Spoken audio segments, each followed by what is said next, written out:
ये खबर 3 तलाक पर है। आज सरकार ने सुप्रीम कोर्ट में दिए अपने हलफनामे में मान लिया है कि 3 तलाक 4 शादियों का पर्सनल लॉ गैर संवैधानिक है। यहां पे देखिए, आप इसको विस्तार से समझिए कि क्या कुछ समझाने की हम कोशिश कर रहे हैं। मुस्लिम समाज में 3 तलाक के चलन पर केंद्र सरकार ने सुप्रीम कोर्ट में जवाब दाखिल कर दिया है। केंद्र ने 3 तलाक और मर्दों को एक से ज्यादा शादी की इजाजत को संविधान के खिलाफ बताया है। केंद्र ने क्या कुछ कहा है, यह देखिए।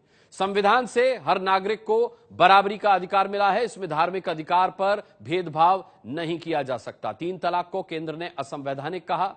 मुस्लिम महिलाओं को भी बराबरी का अधिकार है, यह कहा गया।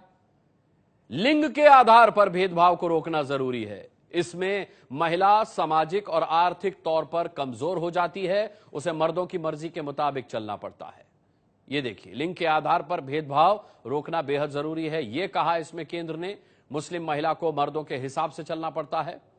महिलाएं सम्मान के साथ जी सकें, इसके लिए ऐसे हालात बनाने जरूरी हैं। महिलाओं को सम्मान दिया जाए, महिलाओं को बराबरी का दर्जा दिया जाए। भारत में कई ऐसे अंतर्राष्ट्रीय प्रस्तावों पर दस्तखत कर चुका है भारत, जिनमें महिलाओं को बराबरी का दर्जा देने की बात कही गई है। पर्सनल लॉ को संविधान की कसौटी पर कसा जाना बेहद जरूरी है। जो प्रावधान संविधान के मुताबिक नहीं, उन्हें निरस्त हो जाना चाहिए।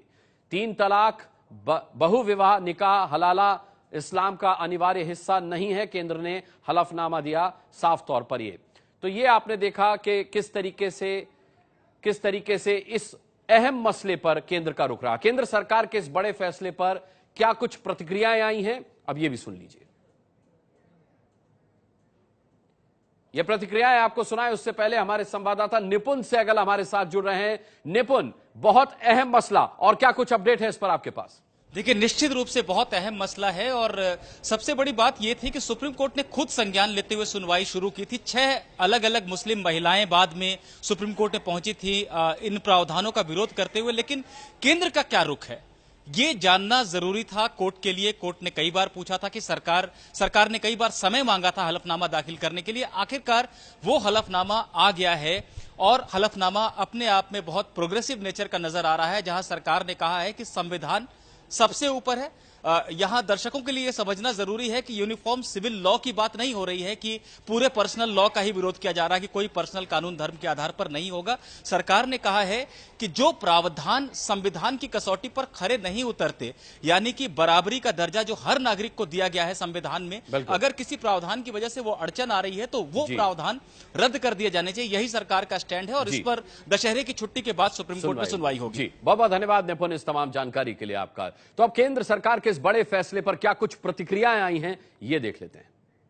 इस्लामी शरीयत में, मुस्लिम पर्सनल लॉ में न सरकार की तरफ से न अदालतों की तरफ से कोई भी इंटरफेरेंस किया जाएगा, क्योंकि हमारे मुल्क के कॉन्स्टिट्यूशन ने हमें अपने पर्सनल लॉ पर अमल करने की पूरी फ्रीडम और आज़ादी दी है। सरकार ने पहली बार अपने विवेक का इस्तेमाल किया है, अपनी बहादुरी दिखाई है कि वो दकियानूसों के सामने घुटने नहीं टेकेगी। और जो सरकार ने स्टैंड लिया है कि ट्रिपल तलाक महिलाओं की इज्जत और डिग्निटी के खिलाफ है, और संविधान जब आपको अधिकार देता है बराबरी का तो ट्रिपल तलाक गैर कानूनी है। और यही चीज आज सरकार ने सुप्रीम कोर्ट को बताया है कि वो जेंडर इक्वालिटी के साथ है, डिग्निटी ऑफ वुमेन को अपहोल्ड करता है, इसलिए ट्रिपल तलाक को खत्म किया जाए। मुस्लिम महिलाओं की जो अधिकार है, उन मुस्लिम महिलाओं की जो मांग है, मुस्लिम कम्युनिटी का एक बहुत बड़ा हिस्सा सपोर्ट करती है, क्योंकि पूरी दुनिया में कहीं भी एक तरफा और तुरंत ट्रिपल तलाक मुस्लिम देशों में भी बिल्कुल नहीं है। केवल हिंदुस्तान में कुछ लोगों इसका फायदा उठा रहे हैं, इसलिए मुस्लिम महिलाओं की याचिका बिल्कुल सही है। ये एक बहुत अच्छी पहल और बहुत अच्छा सोच है, क्योंकि कहीं ना कहीं पे अगर औरत को बेमकसद कोई अगर ग्राउंड नहीं बन रहा है और जबरदस्ती ट्रिपल तलाक बगैर किसी प्रोसीजर और कोड ऑफ कंडक्ट को फॉलो करके दी जा रही है, तो वो कतन गलत है। चलिए, तो ये बहुत अहम रुख केंद्र सरकार का मुस्लिम महिलाओं के हक में। अब जब बात मुस्लिम महिलाओं की चली है तो आपको हाजी अली दरगाह में महिलाओं की एंट्री पर सुप्रीम कोर्ट से जुड़ा एक अहम अपडेट दे देते हैं। ये देखिए, हाजी अली दरगाह मजार में महिलाओं के प्रवेश का केस सुप्रीम कोर्ट में है। इस पर मजार में महिला प्रवेश पर फिलहाल सुप्रीम कोर्ट की भी पाबंदी है जो हाई कोर्ट ने लगाई थी। मुंबई के हाजी अली दरगाह में महिलाओं की एंट्री पर सुप्रीम कोर्ट ने फिलहाल रोक बरकरार रखी है। बॉम्बे हाई कोर्ट ने महिला प्रवेश की इजाजत देकर के कुछ दिनों के लिए मजार के पास महिलाओं को जाने से रोक दिया था। उसी को सुप्रीम कोर्ट ने 2 हफ्ते के लिए और आगे बढ़ा दिया है, क्योंकि हाजी अली दरगाह प्रशासन महिलाओं के मजार में प्रवेश निषेध का आदेश लेने आया था। हाईकोर्ट के फैसले के खिलाफ सुप्रीम कोर्ट के चीफ जस्टिस ने सुनवाई के दौरान कहा कि अगर दरगाह में एक जगह तक पुरुषों को जाने की इजाजत है और महिलाओं को नहीं, तो यह दिक्कत की बात है। चीफ जस्टिस टीएस ठाकुर ने सबरीमाला मंदिर का उदाहरण देते हुए कहा कि ऐसी समस्या हिंदुओं में भी है, मुसलमानों में भी है।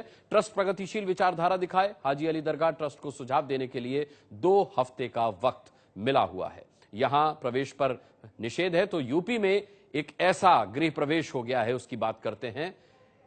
लेकिन ये एक अहम फैसला